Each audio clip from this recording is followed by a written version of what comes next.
آقا خیلی مخلصیم.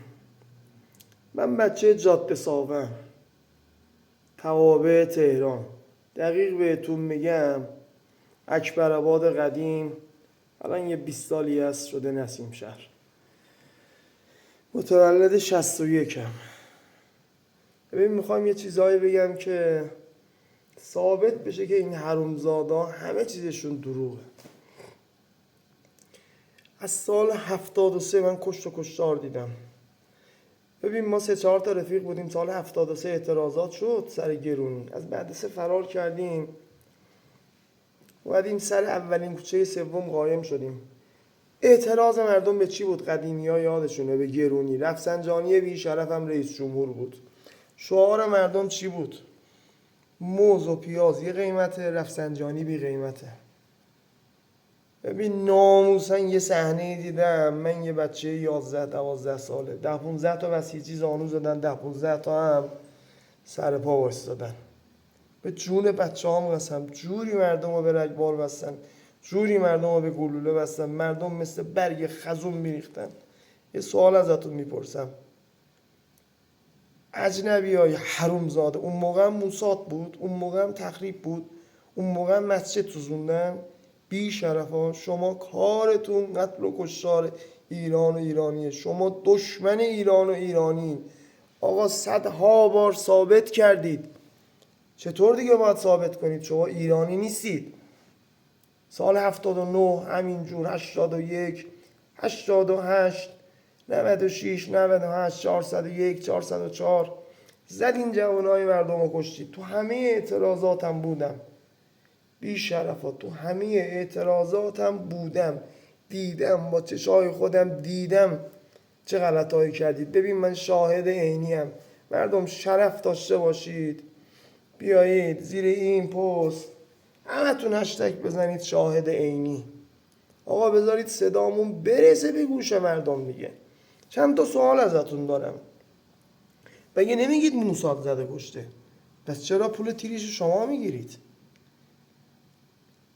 اگه موساد زده کشته، پس چطور 22 دی آدمای خودتون، البته آدمای خودتون پیامکای رفیقامون هست دیگه، به زور تهدید اینا یه عده کارمند و بازنشسته بدبخت رو کشیدین کف خیابون، که بهشون گفتین اگه نیاین از کار بیکار میشین و هزار تا بلا سرتون میاره، اینجوری مردم رو کشوندین کف خیابون. پس چطور اون همه آدم ریخته بود کف خیابون، چطور موساد اون موقع یه نفر رو نکشت؟ بعد یه سوال دیگه، اگه موساد این همه نفوذ کرده تو کشور ما، 30-40 هزار نفر از جوانای ما رو کشته، توف شرفتون حرومزادا، بس کو امنیت؟ چرا حمله نمی کنید به اسرائیل؟ چرا حمله نمی کنید؟ از این وعده های صادق 3 و 4 و 5 و 6 چرا انجام نمیدید؟ شما که میگید اسرائیل کشته، بابا خجالت بکشید. آقا دروغ تا کجا؟ مردم با چشای خودشون دیدن، من خودم آقا شاهد عینیم. حرومزاده ها. پنجشنبه و جمعه وقتی شاه عزیزمون رضا شاه دوم فراخوان داد، ببین نسیم شهر یه شهر مذهبیه، اکثرا مذهبی هن.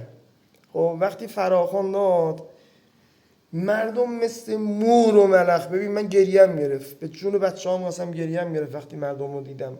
بعدم فهمیدم کل ایران حتی روستاها همین بوده، میلیونی مردم ریختن تو خیابون. اکثر مردم هم چادری و با حجاب بودن، ریختن تو خیابون. همون اول بسم الله سر سوم 7-8 نفر رو زدیم کشتیم. تو اکبرآباد یه نمونه نشون بدین که آقا مسجد سوخته باشه، نمیدونم تیراندازی باشه، نمیدونم اون چیزی که شما میگید اختشاش باشه، پس اینجا چرا صدها نفر رو زدین کشتین؟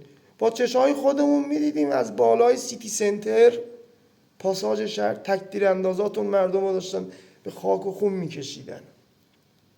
حرومزاده ها. ببین من یه کاسبم ها، باغ رستوران دارم، فردا نگید عضو موساده و نمیدونم اله و بله و اینجوری، نه داداش، کاسبم. حرومزاده ها. ببین اکبرآباد، ببین چقدر شهر مذهبیه، نگاه کن. به خاطر چی؟ کشف حجاب و موزیک زنده. فقط به خاطر موزیک زنده بارها منو دادگاهی کردید. این همه شهر مذهبیه. تو این شهر مذهبی 10,000 نفر ریختن خیابون، همه شعار جاوید شاه میدادن. ببین من نتم امروز وصل شده به جون بچه هم اصلا دارم خفه میشم، نفسم بالا نمیاد.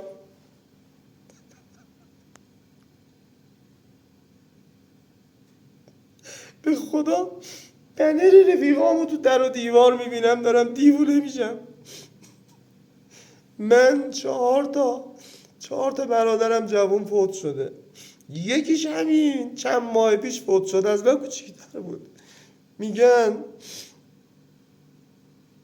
برادر مرده داغ برادر مرده را میداند.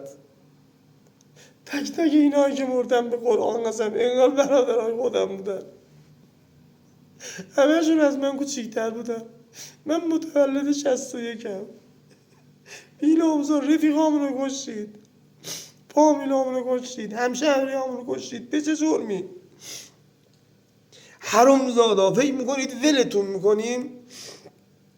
ما بچه های جاده صاحبیم. ببین کف خیابون بزرگ شدیم، سر تا پا جیگریم، سر تا پا وجودیم. من خودم رو دارم میگم، از هیچ ترسی ندارم. بابا میخواید چیکار کنید؟ تهش چیه؟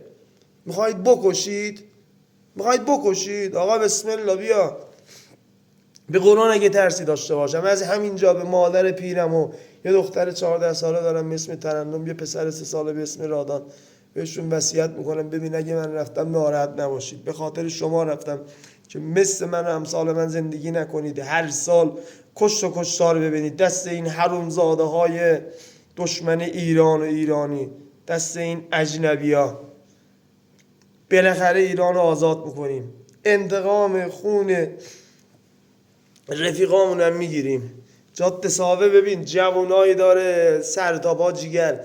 اینجا اگه مدیریت درست داشت قول شرف بهت میدم جاده صاحب هر دوره 7 تا قهرمان المپیک میداد، نه اینکه هر دوره تو همه اعتراضات بیشتر از همه کشته بدیم. آخه چرا؟ به چه جرمی؟ بی شرفات چطور میتونید این همه آدم بکشید؟ هزاران نفر رو کشتید، هزاران نفر رو کشتید، بعد بیایید میگید موساد پف اون شرفتون. حرومزادا شما انسان نیستید. اگر شرف دارید اسلحه‌تون رو بذارید زمین، بیایید خود منو ببین تک به تک، بیایید ببینیم مادرها چه بچه‌هایی زاییدن. بهتون نشون میدیم بچه‌های ایران یعنی چی. Türk oğluyam. Hesattan da korkum yok. Haramzadeler, bی şerefler. بالاتر از سیاهی رنگی نیست که. بی‌ناموسا ما رو از چی میترسونید؟ حرومزاده ها، جاوید شاه کارتون تمومه. منم از هیچ چیز باکی ندارم. بیایید هر کاری میکنید بکنید، هستم.